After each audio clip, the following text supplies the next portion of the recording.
dia, pessoal! Estamos aqui mais um dia todos juntos. Bom dia! Bom dia, paz e alegria para todos. Bom dia, turminha! Bom dia, turminha! Bom dia! Bom dia, turminha! Que sejam bem-vindos. Muita paz no coração de vocês. Bom dia a todos, bom dia para essa equipe linda, bom dia para todos. Hoje, não sei se vocês repararam, nós estamos um pouco diferentes aqui em cima, tá vendo? Já temos a marquinha do Manuel Felipe, e nós estamos aí tentando ajustar para ficar mais bonitinho para todo mundo. Quero agradecer muito a presença de todos vocês, nós estamos aí felizes de estarmos juntos, nem que seja virtualmente, né? Agradecer muito a equipe de trabalho do Dr. Bittencourt, que fica sintonizada com a gente, fornecendo energia, nutrição para a equipe do Dr. Bittencourt poder trabalhar. E todos nós que fazemos parte dessa equipe também nos nutrimos com essas emanações maravilhosas dessa equipe do Dr. Bittencourt. Estamos muito felizes de poder estar aqui. Queria mandar um abraço especial para o Harvey, meu amigo querido, que eu não via, tinha meu colega de 40 anos atrás. Eu não gosto de falar essas coisas, não, fico parecendo que eu tenho mais de 40, mas, mas eu queria dar um abraço especial para ele. Tá bom, gente? Então, vamos lá, vamos ver a lição de hoje. Olha só, então nós temos hoje a vinha de luz, no capítulo 9, a luz segue sempre. Como o Fausto já falou antes, né? Mas vamos lá. E as suas palavras lhes pareciam como desvario, e não as creram. Vai comentar o Emmanuel, né? A perplexidade surgida no dia da ressurreição do Senhor ainda é a mesma nos tempos que passam. Sempre que a natureza divina, invisível ao olhar comum dos homens, se manifesta, suas gloriosas mensagens. Vou ler de novo, ficou mal lido isso aqui. A perplexidade surgida no dia da ressurreição do Senhor ainda é a mesma nos tempos que passam. Sempre que a natureza divina e invisível, ao olhar comum dos homens, manifesta suas gloriosas mensagens. As mulheres devotadas que se foram em romaria de amor ao túmulo do Mestre sempre encontraram sucessores. Todavia, são muitos raros os Pedros que se dispõem a levantar para a averiguação da verdade. Em todos os tempos, os transmissores de notícias de além-túmulo peregrinaram na terra, quanto hoje. As escolas religiosas deturpadas, porém, somente em raras ocasiões aceitaram o valioso concurso que se lhes oferecia. Nas épocas passadas, todos os instrumentos da revelação espiritual, com raras exceções, foram categorizados como bruxos, queimados na praça pública e, ainda hoje, são tidos por dementes, visionários e feiticeiros. É que a maioria dos companheiros de jornada humana vivem agarrados aos inferiores interesses de alguns momentos e as palavras da verdade imortalista sempre lhes parecem consumado desvario. Entregues ao efêmero, não creem na expansão da vida, dentro do infinito e da eternidade, mas a luz da ressurreição prossegue sempre, inspirando seus missionários ainda incompreendidos. Ok? Essa foi o texto, então, vindo por Emmanuel. Vamos voltar aqui no início, para a gente voltar a falar de cada parte, para a gente poder fazer umas reflexões a respeito. Tá bom, gente? Espera, deixa eu voltar um pouquinho aqui. Voltado, vamos lá. Muito bem. Agora eu vou pedir à minha querida Patrícia para ela poder comandar aqui, eu fico trocando só os slides, né, que aí fica bacaninha. Vamos lá. Vamos ler aqui. E as suas palavras lhe pareciam como desvario, e não as creram. Isso está em Lucas 24:11. Seria interessante entendermos, como sempre, Emmanuel, quando há necessidade de contextualizar o versículo, né, ele assim o faz. Mas como ele vai narrar, ele vai citar a presença de Pedro depois, para entender que houveram poucos Pedros, é importante a gente ler o que antecede esse versículo para a nossa compreensão. E Lucas primeiro, ele conta foi a questão relativa à ressurreição do Cristo, quando as mulheres foram até o seu túmulo e lá nada encontraram. Então, assim, começa assim, Lucas 24:1. E no primeiro dia da semana, muito de madrugada, foram elas ao sepulcro, levando as especiarias que tinham preparado e algumas outras com elas. E acharam a pedra revolvida do sepulcro. E, entrando, não acharam o corpo de Jesus. E aconteceu que, estando elas muito perplexas a esse respeito, eis que pararam junto delas 2 homens com vestes resplandecentes. E, estando elas muito atemorizadas, e abaixando o rosto para o chão, eles lhes disseram: por que buscais o vivente entre os mortos? Não está aqui, mas ressuscitou. Lembrai-vos como vos falou, estando ainda na Galileia, dizendo: convém que o Filho do Homem seja entregue nas mãos de homens pecadores e seja crucificado, e ao 3º dia ressuscite. E lembraram-se das suas palavras. E no 9, voltando do sepulcro, anunciaram todas essas coisas aos 11 e todos os demais. E eram essas mulheres, né? Maria Madalena e Joana, e Maria, mãe de Tiago, e as outras que com elas estavam, as que diziam essas coisas aos apóstolos. E as suas palavras lhe pareciam como desvario, e não as creram. Aí no 12, ele completa assim: Pedro, porém, levantando-se, correu ao sepulcro, e abaixando-se, viu só os lençóis ali postos, e retirou-se, admirando consigo aquele caso. Muito bem. Então, o que ele quer dizer, como é interessante entender, qual que é a circunstância em que as palavras pareciam às pessoas que ouviam desvarios, né? Então, elas acabavam de dizer que, olha, Jesus não está no sepulcro, né? E delas, então elas narraram, então, que anjos disseram: como pode buscar um vivente entre os mortos? Veja, toda a leitura do Evangelho, todo o Evangelho, isso não sou eu, estou repetindo como um aprendizado que eu tive, né? Do Celestino, né? Como é que ele chama? Celestino, enfim, um especialista no Evangelho do Espiritismo, né? Do Espiritismo. Vou lembrar o nome, se alguém lembrar, por favor, passe para mim. Eu sei que ele chama Celestino. E ele fala o seguinte, que o Evangelho sempre deve ser lido e olhado sob o ponto de vista do contexto histórico e sobre o seu aspecto simbólico. Então, veja, na hora que ele vai até o sepulcro, ali ele está buscando no sepulcro os mortos, né? Mas elas foram em busca de Jesus. Ele disse: como pode buscar viventes entre os mortos? Jesus não havia morrido. O que havia perecido era o corpo de Jesus que foi entregue aos pecadores, mas Jesus estava vivo. E essa situação que é exteriorizada como a materialidade da presença ou não do corpo físico de Jesus tem, né, podemos analisar, já que é de livre interpretação, de que tem um caráter simbólico, de que efetivamente Jesus, a essência de Jesus, a alma de Jesus é imperecível, ela não morre. Não adianta buscar entre os mortos Jesus, porque ele ainda vive, né? Então, veja, quando ela traz essa comunicação vindo dos anjos, ou seja, de alguém que não está encarnado, ou seja, uma mensagem vinda de um outro plano, né, para dizer que Jesus continua vivo, eles não creem.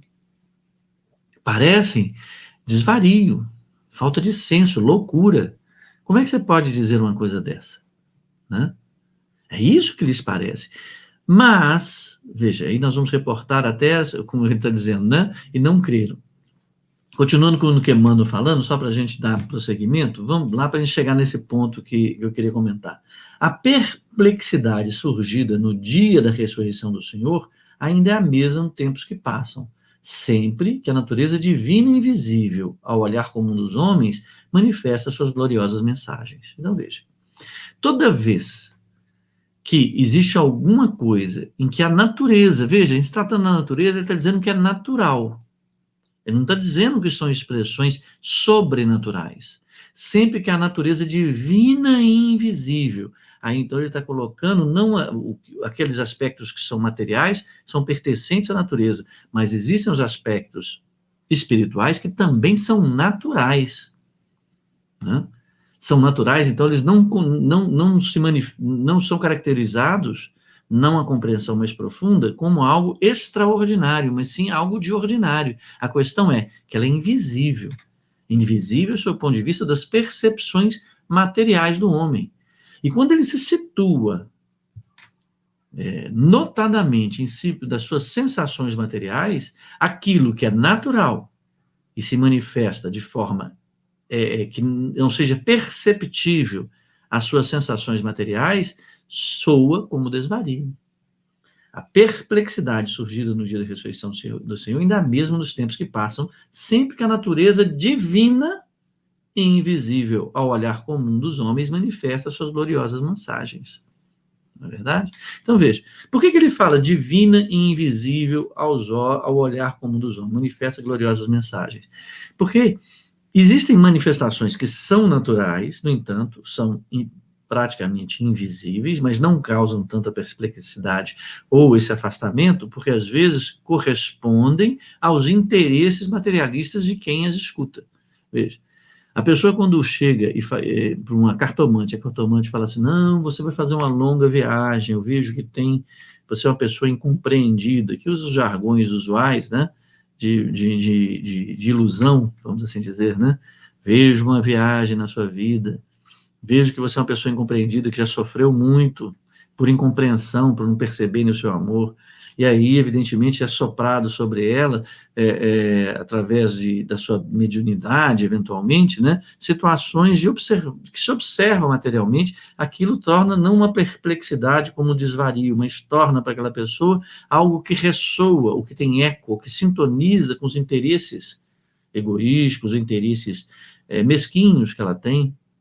Então, aquilo ali não lhe causa. Ela fala, que bom, porque atende a nossa necessidade excepcional, a nossa necessidade. Mas quando, né, essas manifestações são invisíveis, mas são divinas e trazem mensagens, manifestam suas gloriosas mensagens, ou querem trazer algo mais profundo, algo que toque, né, a espiritualidade do indivíduo, ou que seja de real valor para o desenvolvimento do espírito eterno, naturalmente, isso vai contradizer as suas disposições materialistas, que naturalmente, normalmente, são muito egoístas.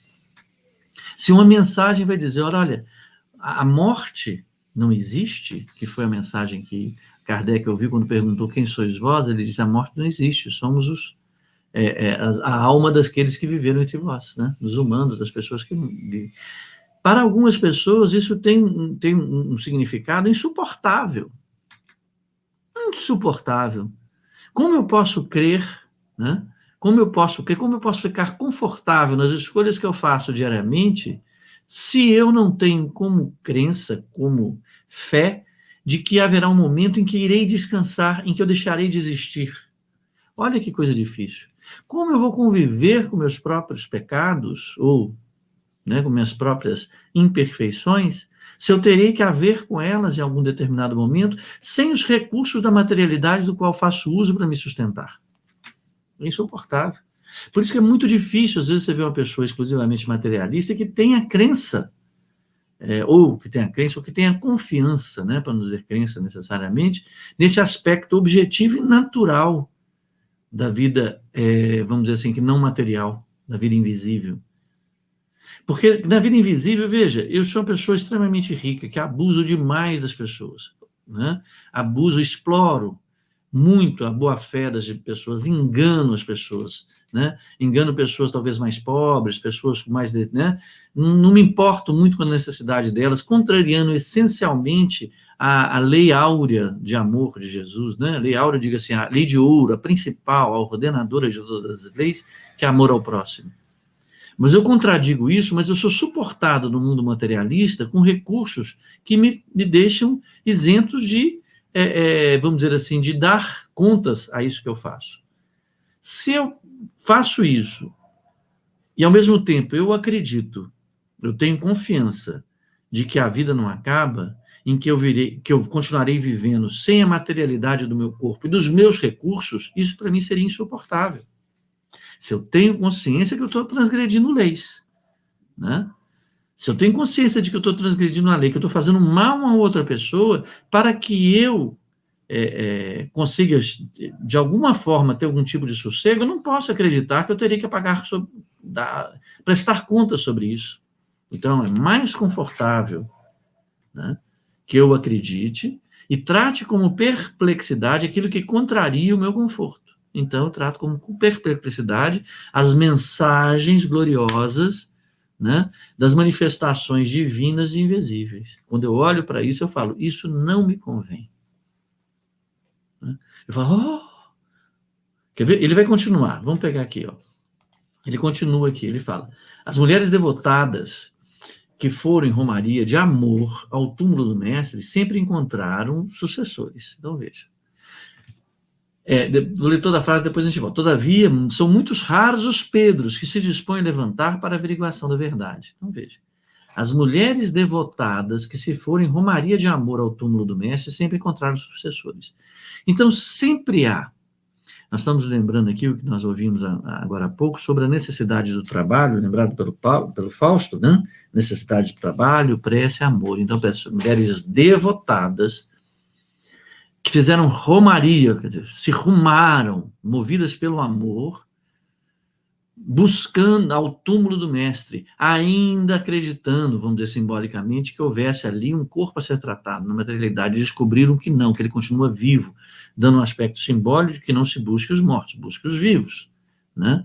Então sempre haverá sucessores, haverá aqueles que buscam o mestre. E quando se fala buscar o mestre, a gente fala assim, vou buscar o mestre. Menino, busca ali um pão para mim. Não. Buscar o mestre, a gente não tem esse sentido material, objetivo de ir lá e pegar uma coisa, o fetch, né? Catch, não é isso, não, fetch, something. Não. A ideia de buscar as suas condutas que sejam em sintonia com aquelas exemplificadas com o mestre. Então, elas se propõem a fazer isso. Não é que elas se propõem a fazer isso e constatam, né? Através das suas vivências, através dos seus estudos, através da análise mais profunda e comprometida das palavras de Jesus, né? Quando elas vêm trazer para aqueles que talvez Pedro ali possa ser representado, para a racionalidade, para aqueles que vivem, não vou dizer que Pedro seja isso, mas trazer para o mundo, né? Traz para o mundo, para os homens, esta realidade dessa natureza divina das coisas, no conforto que se encontram, poucos se colocam no papel de Pedro, ou daqueles que querem buscar e se comprovar, verificar efetivamente, utilizando de razão, utilizando de raciocínio, utilizando de todos os recursos que ele tem para poder comprovar isso. Então, nós temos duas situações assim. Estou lembrando da lição 7, em que ele fala, que no texto que nós olhamos, havia o seguinte, que ele falava que essa confiança em Deus, ela transcende os judeus na sua formalidade e os gregos na sua racionalidade, né? Então, vamos pensar, quando as mulheres, em devotação de amor, e as mulheres aí representam a questão do sentimento, das percepções, que são naturais, mas não são de ordem objetiva ou material, e buscam isso e vêm relatar, poucos homens, ou como Pedro, têm a disposição de buscar esse entendimento da natureza invisível das mensagens divinas, ou da realidade invisível, que é natural, né? Para poder constatar e trabalhar junto com isso.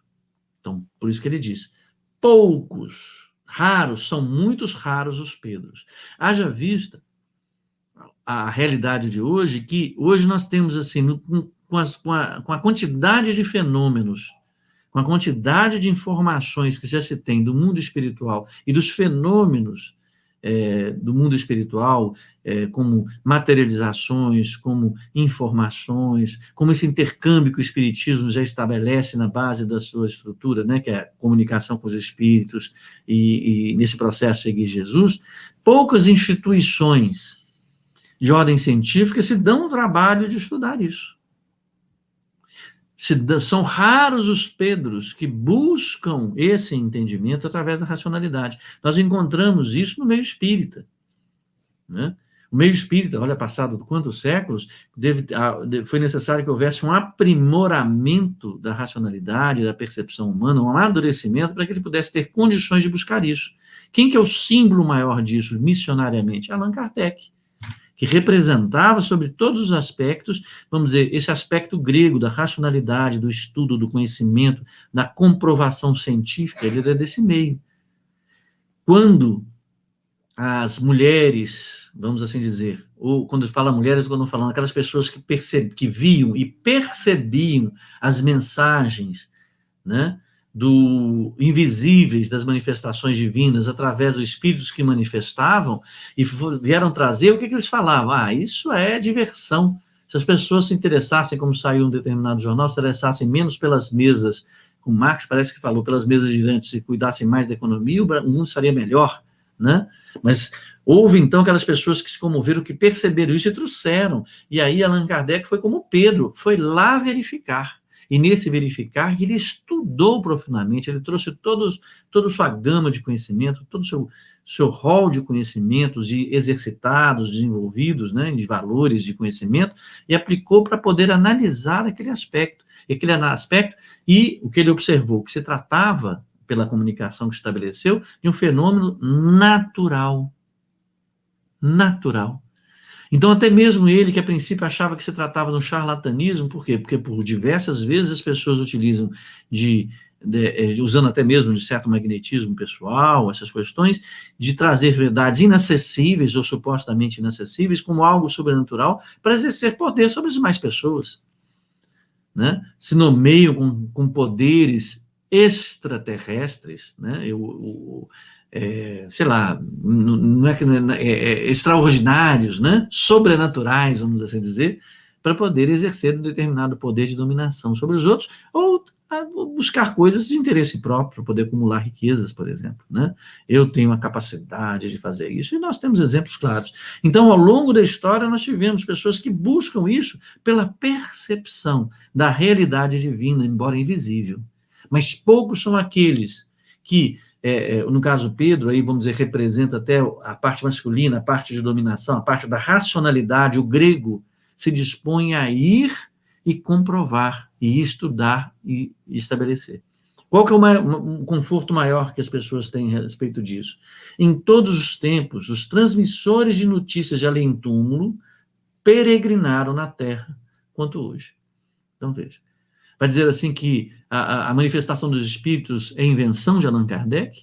Ou eles ficaram caladinhos até lá, né, 1850 e poucos, foi quando Allan Kardec começou, 1849, se eu não me engano, eu não sei bem a data, meados do século XIX, foi, não, agora nós vamos começar a fazer as mesas girar. Sempre se manifestaram em todos os tempos, médios sempre houve, né? Sempre houve mediunidade. A questão era como aquilo era tratado, as pessoas não tinham ignorância, às vezes eram utilizados com os recursos que elas tinham, com os informes que elas tinham. Não associavam essas questões, provavelmente, né? Se não com uma certa misticismo, tratando de questões extraordinárias, até que Allan Kardec, pelo amadurecimento da sociedade, teve condição de ser um Pedro, e lá confirmar aquilo que as pessoas percebiam. Olha, as escolas religiosas deturpadas, porém, somente em raras ocasiões aceitaram o valioso concurso que se lhes oferecia. Veja, por que isso acontece? Por que isso acontecia e por que isso acontece? Porque durante todos os tempos, e isso a gente comprova hoje, outro dia, eu já repeti isso, eu volto a repetir, uma frase que eu ouvi outro dia, que assim, que eu achei que traduz isso muito bem. A pessoa pergunta assim, você quer ter razão ou quer ser feliz? Aí eu fiquei raciocinando matutando sobre essa expressão, essa pergunta, que não é uma declaração, né? É uma pergunta que demanda uma resposta. Aí eu pensei assim, gente, o que eu quero da vida de fato? Eu não quero com um objetivo, como eu quero viver minha vida? Eu quero viver minha vida tendo razão, somente tendo razão, ou seja, tendo razão significa de que a minha opinião, né? E essa é a conotação, né? Porque eu não estou dizendo ter razão no sentido de ser possuidor da capacidade de raciocínio, razão, raciocínio, lógica, não. Isso já tem, isso é natural vamos dizer, do homem, né? Natural do ser humano, do reino nominal onde nos encontramos. O que predomina é exatamente a razão. Ter razão na conotação de que a maneira com que eu vejo, a maneira como eu concluo a partir das observações colocadas, a minha é a certa. Então, eu busco estar certo nas conclusões que eu tomo. Eu preciso dominar a circunstância. É isso que eu quero? Bem, isso é vamos dizer assim, uma meta impossível. Impossível. Porque eu não domino tudo, eu não sou Deus. Eu sequer sou iluminado. para poder ter conhecimento de todas as coisas a ponto de levar em consideração, e mesmo no processamento que eu faço, é necessário que eu instale aí outros valores para poder pesar uma coisa e outra. Então, jamais vou ter razão. Então, pensei assim, claro, eu vou ser feliz quando eu tiver razão. Sempre que eu tiver razão, estarei feliz.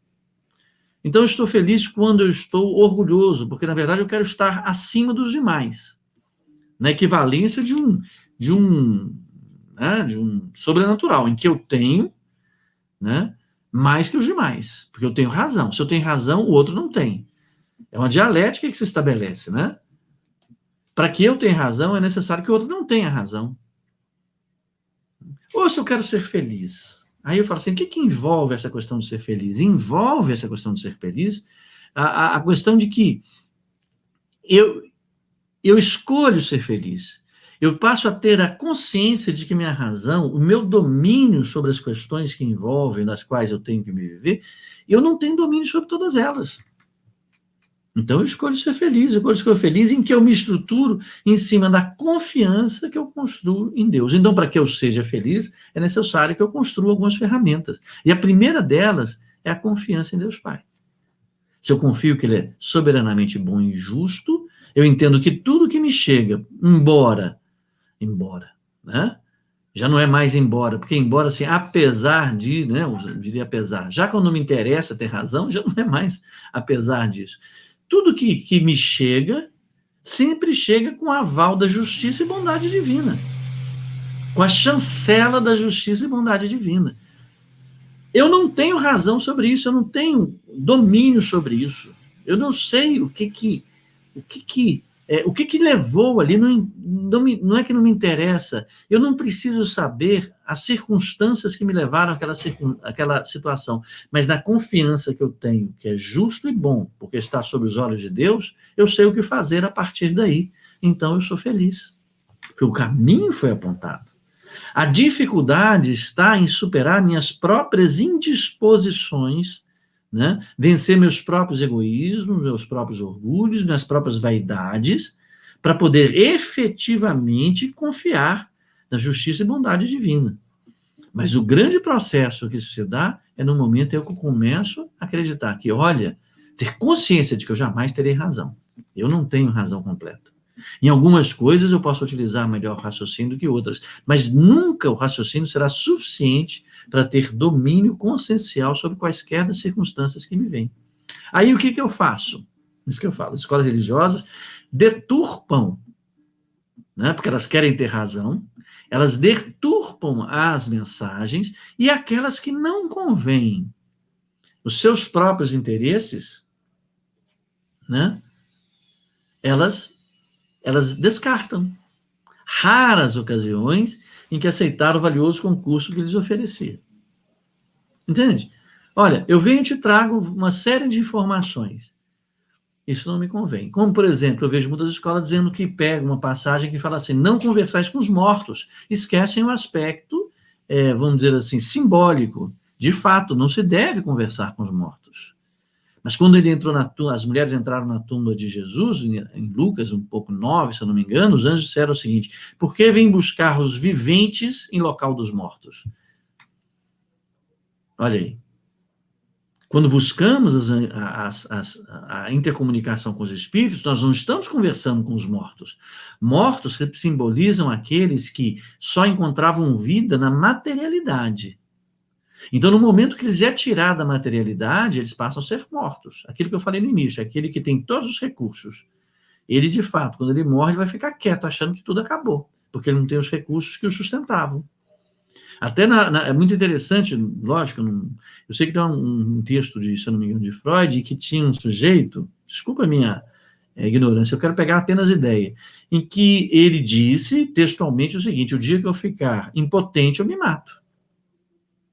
Ele não via sentido na vida sem a sustentação material da sua potência sexual. Para ele não havia vida após isso, então ele se matava. Quantas pessoas na quebra da Bolsa em 29 se mataram? Porque não viam sentido de não ver os recursos materiais que para eles significavam vida, eles dedicaram tempo para aquilo. Então, toda vez que lhe vem alguma comunicação do invisível e de cunho divino, com certeza estará no processo envolvendo a pessoa, envolvendo o trabalho dela. Quer ver? Vamos seguir aqui em frente. Nas épocas passadas, todos os instrumentos da revelação espiritual, com raras exceções, foram categorizados como bruxos, queimados na praça pública, e ainda hoje são tidos por dementes, visionários e feiticeiros.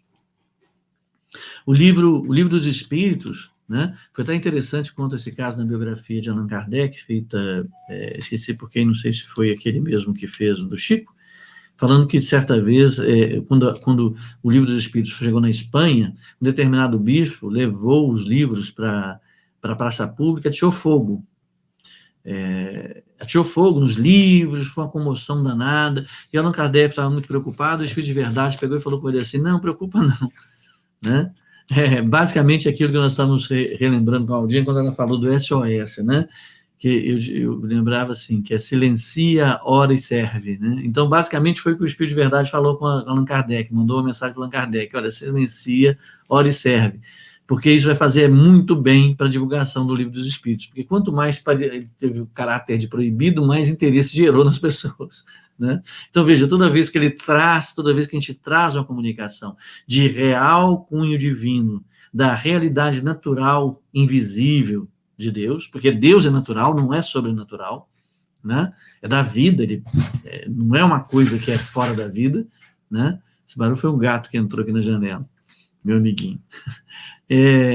As pessoas, mas aquilo que confronta com o que ela tem alimentado, ela prefere, inclusive tem até um termo que eu esqueci, eu fiquei de olhar antes, mas não consegui achar, dentro do estudo da lógica, que tem um termo explícito disso, de uma falácia, o nome dessa falácia, em que você chega e fala assim, olha, você está jogando lixo fora da lata, está caindo no chão. Aí a pessoa, ao invés de falar assim, obrigado, né? Eu compartilho com você o valor de manter o lugar limpo e que o lixo tem que ser colocado na lixeira. A pessoa, ao invés disso, ela desvia o foco da questão em si, que era jogar o lixo fora da lata, e atribui isso como uma ofensa direta para ela, suponho, claro, e ela rebate assim, por exemplo, mas eu não estou comendo carne, tá legal? Você que é um comedor de seres vivos. A própria falácia. O que uma coisa tem a ver com a outra, né? Não estou me isentando, talvez, numa perspectiva que ele queira colocar vegana, seja como for, com seus valores que são apreciáveis, maravilhosos, mas são inerentes de cada um. O que uma coisa tem a ver com o lixo que eu estou jogando para fora, né? O lixo está sendo jogado fora da lata de lixo, com o fato de eu comer carne e estar contradizendo a ideia evolutiva de que nós temos que deixar de comer os nossos irmãos, vamos dizer assim, sem razão, né, que não são movidos pela razão científica. Por exemplo, que seria uma coisa de dizer, os irmãos animais, como gostam de falar, né, gosta-se de falar. Bem, uma coisa não tem a ver com a outra, mas o que ele faz? Ele, para se defender do seu erro, ele busca um suposto erro do outro para poder destoar o foco na responsabilidade dele em jogar o lixo no lixo e que ele tenha jogado no chão. Então, na medida em que vem uma revelação espiritual, né? Aqueles que são portadores da revelação espiritual, e quando nós falamos revelação, são aquelas de caráter divino. Agora, percebe que toda vez que nós falamos do caráter divino, nós estamos falando em servir, em silenciar, em orar, em abrir mão da razão, né? De domínio da razão, na conotação de estar sobre a ideia do outro. Nós estamos falando em abrir mão, às vezes, de recursos materiais, né? A Bianca, agradeço a Bianca, né, que é o autor do livro da biografia de Allan Kardec, é o Marcel Souto Maior. Eu lembrava que é Souto Maior, não estava lembrando de Marcel. Eu ia falar Marcelo, mas Marcel Souto Maior. Obrigado. Vocês têm que me ajudar nisso, viu, gente? Eu gosto de dar... Olha só, Mateus Botelho falou uma coisa muito linda. Põe aqui para mim, Patrícia, do Mateus. Mortos são aqueles que buscam vida apenas na materialidade. Isso mesmo, né? Mortos são aqueles que buscam vida pela materialidade. A ideia é exatamente essa. Quando buscaram Jesus, eles falaram que buscar vivente no lugar de mortos, né? Mortos são aqueles que buscam vida apenas na materialidade. Isso mesmo, né? Então, o que acontece? Quando a pessoa chega portadora de uma mensagem que, evidentemente, não é fácil, sob o ponto de vista daquilo que temos escolhido no nosso caminho, assim, escolhido não, nós temos observado que temos escolhido, estamos trabalhando para aprimorar, né?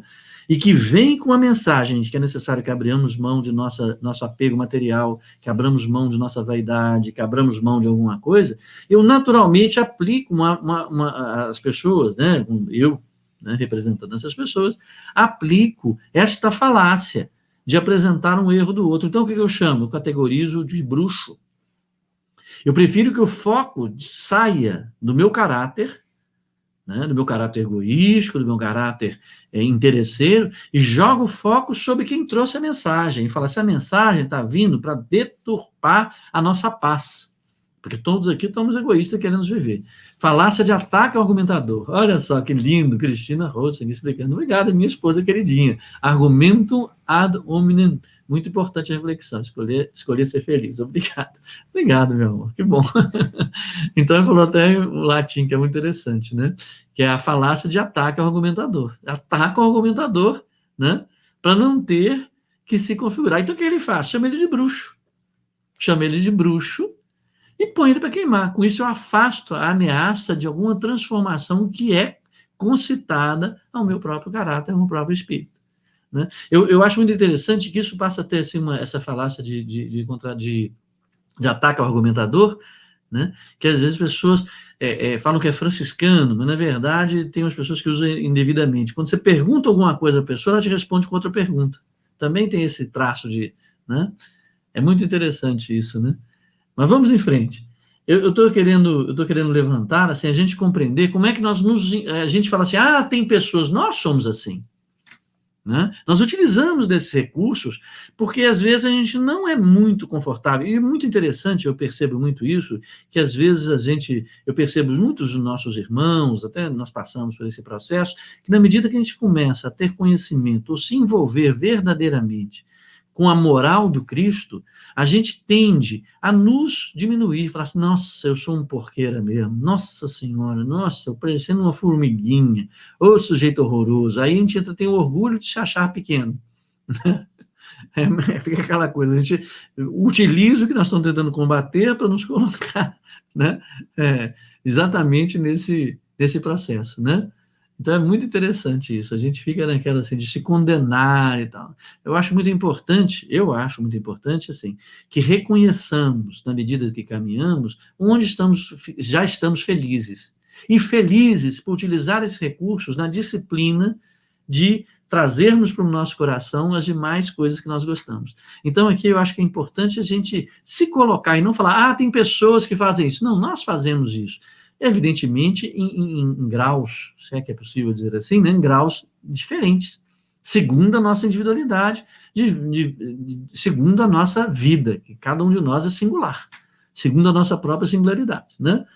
É que a maioria dos companheiros de jornada humana vivem agarrados aos inferiores interesses de alguns momentos, e as palavras da verdade imortalista sempre lhes parecem consumado desvario. É que nós temos comentado. Eu acho muito interessante.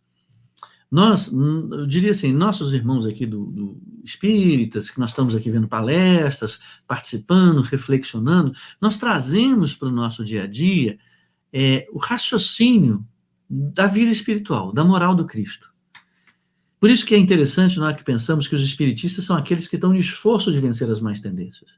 Agora eu fico pensando assim, imagina quando você, num tempo, e eu consigo me imaginar, em que tais questões não entraram no rol das coisas serem pesadas nas minhas escolhas. Imagina.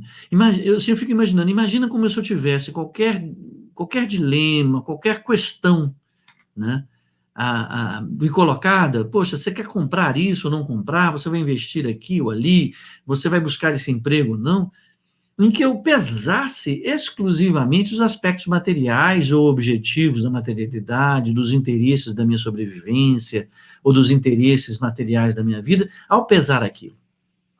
Hoje eu acho difícil, porque nós temos buscado tanto, de alguma forma, né, que haverá todo esse peso, mas sempre haverá presente o peso, né, dos valores do Cristo ali aplicados.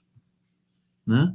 Eu lembro, assim, eu trabalhei com produção de vídeo, eu lembro uma vez, assim, que isso ficou meio patente para mim, que chegou uma pessoa e falou o seguinte: olha, você tem esses recursos todos de vídeo, eu tenho aqui um negócio da gente fazer uns vídeos, já tem tudo esquematizado, quem vai comprar, onde vai distribuir, eu preciso só de alguém que saiba gravar, editar, que tenha câmera, luz e tal, eu arrumo os locais, os atores, as histórias, só preciso dessa, que vai dar um dinheiro muito grande, etc., para poder fazer.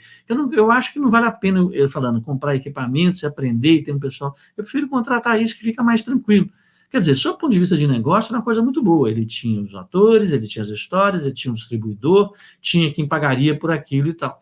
Ele só precisava daquilo que eu tinha, que era conhecimento de fotografia, câmera, profissionais dessa área, para iluminação, etc. e tal. E eu falei assim, olha, que bom, coisa boa. E qual é a perspectiva? Olha, você vai fazer tantos filmes, dava um dinheiro X. Eu falei, nossa, que dinheiro maravilhoso, excelente.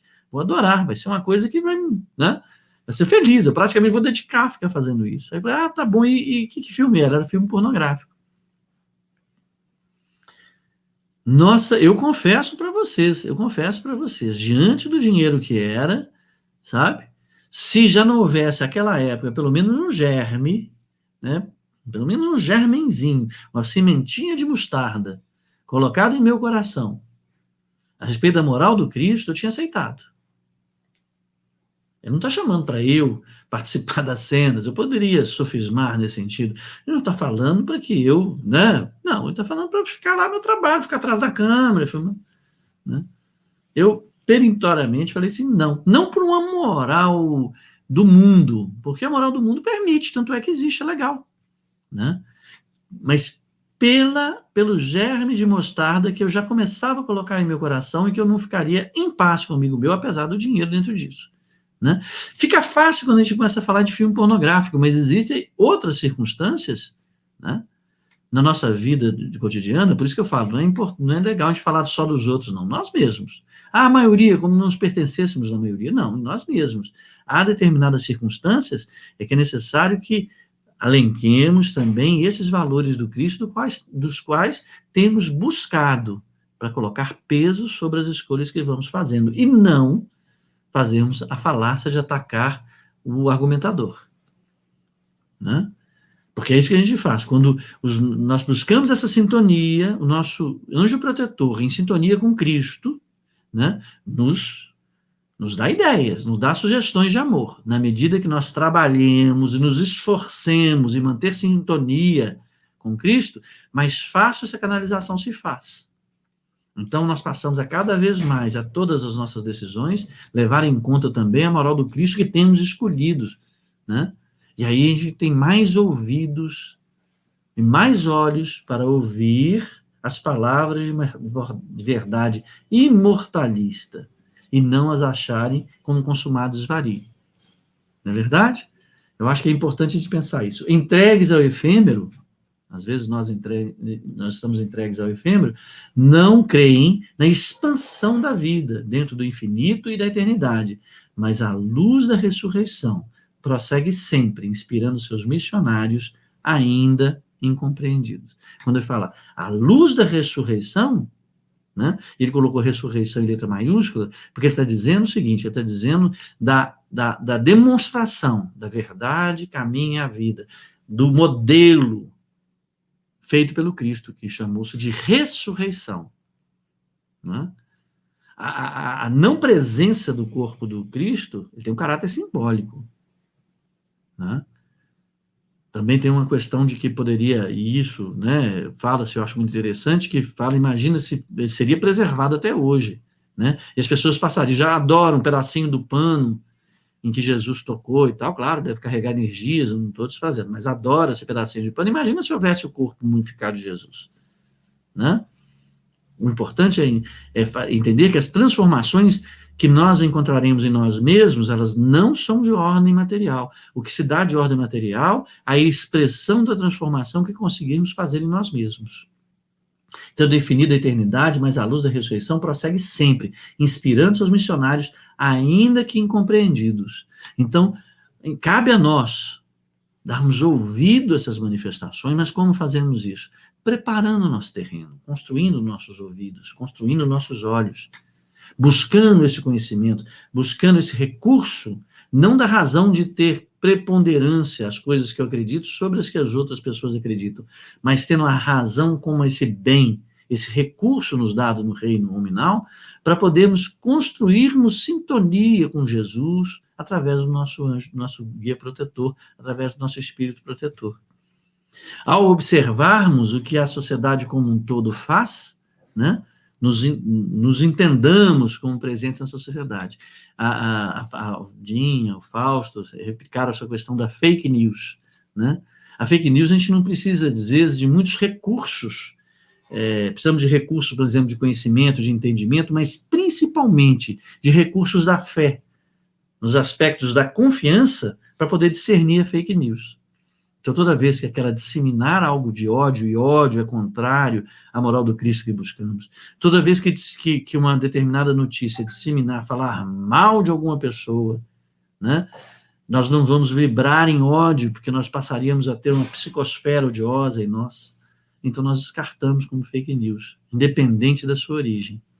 Né? Até que essa origem se caracterize efetivamente como própria de fake news. O que define o fake news é aquilo que, independente de ser esse ou daquele, se ela fomenta em nós valores do Cristo, do quais buscamos, não vamos analisar exclusivamente os aspectos objetivos materialistas, mas aqueles que verdadeiramente fazem diferença em nosso coração, em nossa alma, em nosso espírito eterno, segundo a nossa singularidade, nos apoiando naquilo que já conseguimos, naquelas sementinhas de mostarda que já estão plantadas em nós e que podem efetivamente crescer em luz que se expanda. Né? É isso, gente. Espero que tenha sido um bom proveito. Obrigado a todos que participaram.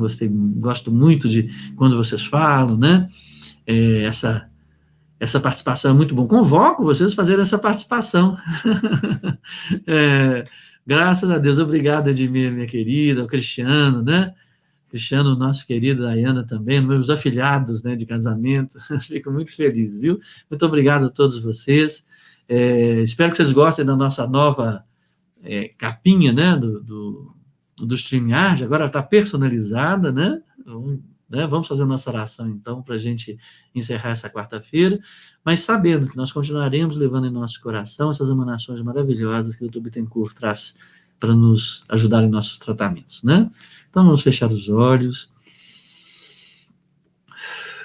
respirar fundo, e vamos agradecer Jesus pelo ar que nos rodeia. Muito obrigado, Jesus, muito obrigado. Muito obrigado pelo ar que enche nossos pulmões. Obrigado pela luz que permite que nossos olhos enxerguem. Muito obrigado.